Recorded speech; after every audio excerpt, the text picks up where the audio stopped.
But a lot of the time, when we come into the church, you'll find that men develop an expectation. They expect that because they're young, within a certain age range of a woman, single, available, and share their beliefs, that should just be the bar of entry.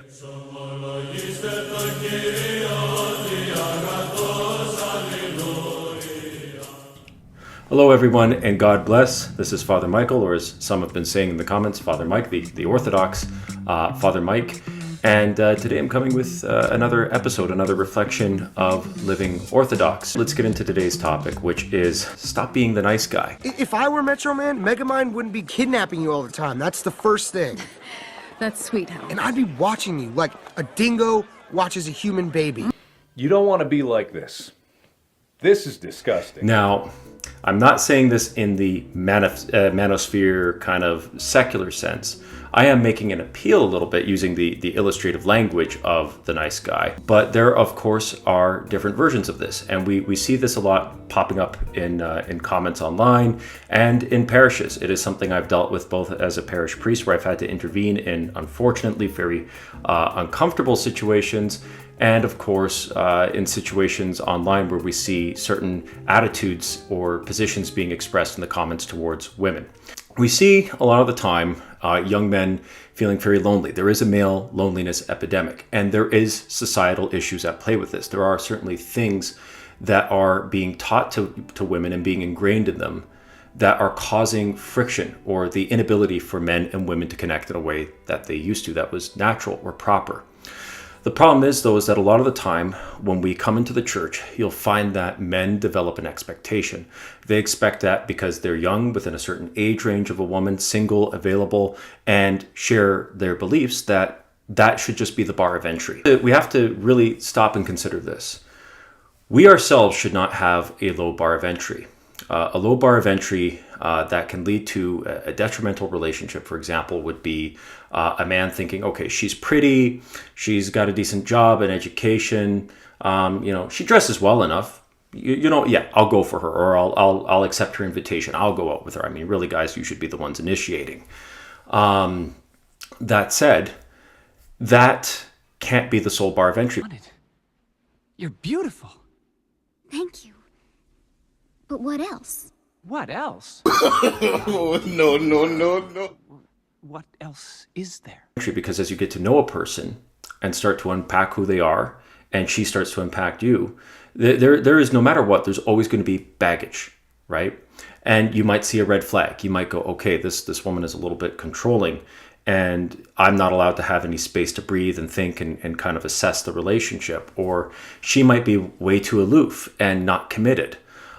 She may be very nice, but she might have habits that are not compatible, or a belief that isn't compatible, and she may not be willing or open to discuss those things. We have to remember that although the ideal and the standard should be that we obviously should be courting or trying to meet somebody who is of the same faith as us, that is the ideal. You are going to understand each other on a lot of important issues. There are times and exceptions where that just cannot be the case, or there are times where one spouse converts and the other does not. We're going to save that for another video. One thing that drives me nuts in comments is people say, you forgot to mention whatever. No, there's only so much you can say in a 10 to 13 minute video, which the algorithm favors. And in all reality, I'm not going to prepare a lengthy 3-hour talk to cover everything that everyone wants to hear, because people will still say that and then reveal that they never watched the video. I've been noticing the phenomenon of the nice guy. Instead of just that I'm nice, I'm not a jerk, I'm not going to put you down or try to do whatever thing that we associate with being a jerk, being an arrogant kind of person, or somebody who thinks that their looks are all that matters, or that their money is all that matters. Sure, we may not be those kind of people, but there's a new form of nice guy that's entering into the pietistic sphere. And that is, well, I'm humble, or or there are humble men who want to be with these women, or I am, of the same faith as her. I'm nice. I'm going to devote myself to her. I would never hurt her by cheating on her. You name whatever heuristic runs through the mind of maybe yourself or these people. I'm not saying this to single anyone out, but to address the issue. This is a similar mindset to the nice guy. Now, the problem with the nice guy, as we've seen sometimes deconstructed in different studies or in kind of discussions online in psychology, is that he's really not that nice. You know, if any of you watched that movie that came out years ago when some of us were quite a bit younger, like Megamind with Will Ferrell, you know, it was a DreamWorks film. My wife loves making that reference to the one character in that, Hal. Are you crazy? I suppose I'm a little crazy. How about you? You should come over. I got a DJ, rented a bouncy house, made a gallon of dip. It's gonna be sick. Oh, I don't know, Hal. I don't really feel like being around a bunch of people. No, that's the best part. It'll just be like you and me. Who ended up being the villain. And he was nice, but he was also very overbearing, very creepy, obsessive, and clingy, and needy. We can see that in the Orthodox sphere in a certain sense, or in any Christian sphere, where, you know, men might think, okay, well, I want to get married. I want to raise children in the faith. They want good things, and that's admirable. But the problem comes when there's the expectation that just because you're there and available, and just because you're of the same faith, that immediately that you should somehow fulfill every standard this woman has. You might have habits she doesn't find attractive. You might have personalities that just don't mix well. And even though you might both have the same faith, bear in mind, there are plenty of Orthodox people who got married and divorced. There are plenty of people who get married and end up abusing each other either through neglect, through emotional manipulation, through substance abuse, you name it. All sorts of issues can come into play. Just because you are of the same faith and available or in the same age range doesn't mean that she is obligated to give you a shot. A lot of men will say, well, they want the perfect guy. Well, hold on. You clearly have an ideal too. You're not likely to approach a woman that you're not remotely physically attracted to, or that you don't think has an attractive trait or series of traits that have obviously caused you to notice her. Let's just be real. There is something that causes you to notice her, to think, I would like to go out with her, and then maybe she says no. Maybe she says, I'm not available, or maybe I'm seeing someone else, or I'm busy. Whatever the reason, sometimes women are just getting out of something, and they're maybe being more private about their lives, and they just don't want to engage in another relationship yet. Maybe they're still trying to learn and integrate themselves into the faith, and they're still trying to get there. You know, I see sometimes guys getting a little bit pharisaical, and I hate to use that in this context because I'm all for head coverings. I've constantly been a priest who has talked about, especially in my parishes where I've served, that, you know, women wearing veils is very important. I go into the reasons why it's important, what it symbolizes, the practice that it helps, the imitation of the Mother of God. That being said, Christ doesn't, a friend of mine, Father Michael Lilly, had once told me years ago that Christ doesn't force salvation on anyone. He doesn't, and this is the greatest good anyone could ever will, yet he doesn't push it on us. He allows us to come to it on our own, to accept him. With the help of his grace, of course, we come to ideally, hopefully, accept what he is offering us, to come and confess our sins, to receive the body and blood of our Lord. These are things we have to remember that are the greatest good possible, that anyone could will for another. And that, by definition, is what love is. It is willing the good of another. But he doesn't impose this on us. The problem is a lot of the time we start to impose our wants and our desires. Maybe we're getting desperate. Maybe we're lonely. Physical attraction is certainly a factor in whether a woman will accept your invitation or not. Just like physical attraction or whatever other traits have drawn you to this person are going to be the thing that initiate your conversation with her. They're going to be the things that initiate you even paying attention to her and noticing her, and maybe even complaining about her lack of noticing you. She might have a standard. You might need to work on your hygiene. There are some guys who think, I'm just going to let my hair grow wild, my beard grow wild, and I'm not going to take care of myself. We don't live in a culture where that's just something that you brush over. Just like you likely wouldn't want to approach a woman who has terrible hygiene habits either. You wouldn't want to approach someone and talk to them close range if they don't brush their teeth. It sounds so stupid and so simple, and maybe even a little superficial, but these are things we tend to notice because they also speak to a person's character and their discipline. The way someone looks after themselves or doesn't look after themselves might tell you if they're going to look after you or neglect you. The number one thing women find unattractive is clinginess, neediness, and desperation. I had some comments in the last video, and again, I am going to throw a little correction out there and say, guys, that video was largely aimed at women, and wanting to foist in this idea of male command presence in the marriage It was unrelated to the topic at hand. To me, this almost sounds like a form of desperation to find something to push out there and say, see, this is how it ought to be. Yes, command presence is important in a marriage, just as command presence is important for a priest to have. This is not a talk about command presence. This is ultimately a talk about how you are displaying yourself even on the initial onset. If you come across as needy, clingy, and desperate, right away that says you have no control over yourself, that you yourself have not much to offer, that maybe you're not going to be a strong leader. Maybe you're not going to be able to be resilient against the things you should be resilient against, and maybe you're not going to be capable of having a measured approach in life. Maybe you might be seen as someone who could be potentially toxically controlling to your children to the point where you override them and drive them out of the house at a young age and drive them out of the faith.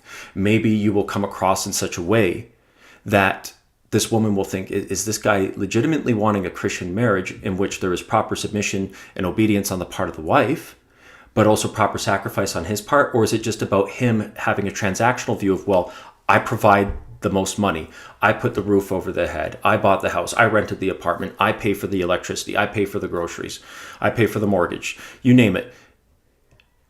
But do you actually have the spirit of service and sacrifice? Is this done with a transactional expectation that the wife will then always be on for you, always be ready to pamper you, to rub your feet when you get home from work, to have dinner ready?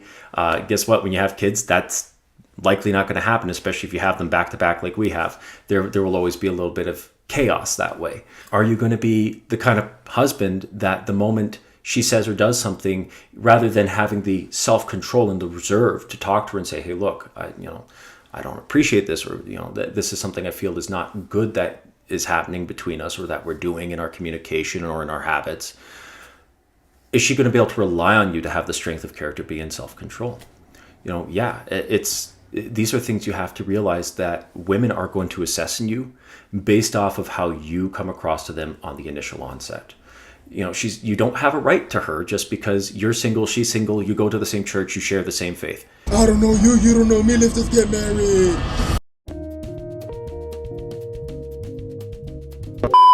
That's not how it works. It's not like, okay, let's get together and produce more Orthodox Christians right away. It's like, well, no, you're the only way you're going to produce Orthodox Christians with someone in a proper marriage is if you two have a loving relationship, one of service and self-sacrifice on both ends. There's a reason why we crown both the husband and the wife in the marriage, because it's the crown of martyrdom. You become martyred for one another. It's about the surrendering of your life to the other person. You give 100% of yourself to her. She gives 100% of herself to you. But that being said, you have to show that you're capable of managing yourself. If you're really out of shape, if you don't look after yourself to any extent, most women are going to think that might say something about your character, and that might not be fair. There might be other things at play. But at the same time, we also have to be realistic and think to ourselves, well, you might have a standard and so does she, right? You can work on these things. If you feel like maybe there's something holding you back from drawing the attention of a woman at your church, ideally, who is of good value and maybe takes really good care of herself, well, make sure you're taking care of yourself, and don't just do it for her, do it for you. Get fit and strong so that you can serve God. Treat your body like the temple of the Holy Spirit that it's meant to be, that receives the body and blood of Christ, by not just shoveling junk down your throat. And I say this as an ex-junk food addict. Make sure that you keep your weight in check. Make sure that you're taking good care of your body, because we're not dualist. We don't think that the body and the soul are completely separate, and that your identity as a person is not your body. That's very Gnostic, very not what we believe in. There's a reason why the church is incarnational, right? So my main thing here is, guys, don't be desperate. Don't make yourselves victims. Don't be the nice guys. Be men. Be strong and in control. Be like a king. Govern yourself, and don't worry about having to govern others. Because if you can't even start to govern yourself, you can't even moderate yourself on the most basic of things. And hey, we all make mistakes. We all lose control here or there. We all have things that get under our skin, you name it. But if you can't moderate yourself, what makes you think you're going to be able to rule a household? What makes you think you're going to be able to keep the house together? You can't do this with an iron fist, because eventually that collapses. There have been plenty of marriages that other priests, and myself included, have seen collapse because the man is trying to be too iron-fisted. He becomes frustrated, and then he lashes out to try to establish the hierarchy. and it backfires. There's better ways to establish that, and there will be other videos and talks about that. I promise I will do videos about proper male headship in the house, what that looks like, and how to handle opposition. There will be videos on that. This is not that video. This is a quick check saying, hey guys, don't be the nice guy. Don't be the desperate guy. Be the strong example of a Christian man who has peace in God, who is not desperate, and who has trust that God will answer his prayers and will guide his life in a way that is going to be most beneficial for his salvation. Take time to volunteer at your parish. Ask your priest, if you're a man and you're able to serve in the altar, ask him if you can join and help out. Ask if you can help with clean out. Help the sisterhood cleaning up afterwards. Because guess what? If you develop these good traits of service and stewardship, a woman's going to notice that and say, he'd make a great husband. He cleans up. He helps his mother. He helps his babushka. He helps his yaya. He helps his godparents. Wow, I'd like a man to teach my children that. Because women do think that way. They think about what is he going to be like as a father. You need to think, what is she going to be like as a wife? And you have to stop and say, okay, sure, some young women come and inquire. Maybe they're not up to dress code standard. Stop judging them, okay? You yourself are not up to snuff. None of us are. Right? The dress code will work itself out. Leave that to the priest. Who cares if there's a sign posted or not? Leave it to the priest. It's up to him and it's on him. It's not on you. And it's certainly not on us guys on the internet who aren't involved personally in your parish. Okay, I'm not your parish priest. I'm not your spiritual father. I am a priest who, by virtue of his office and by virtue of having an actual episcopal blessing to do my YouTube channel and the support of my spiritual father, that I do this to help, to supplement.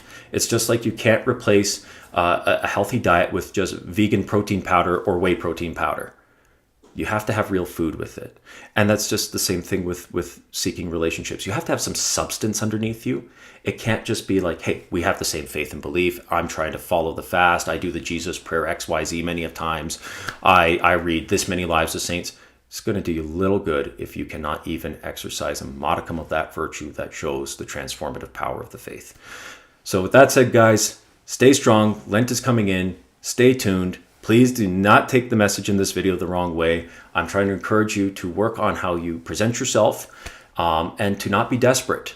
Don't be desperate. And if you see women not following the dress code, pray for them. Don't come online and start complaining about them in the comment section. That is in a video aimed towards helping women improve in the faith and improve in their lives.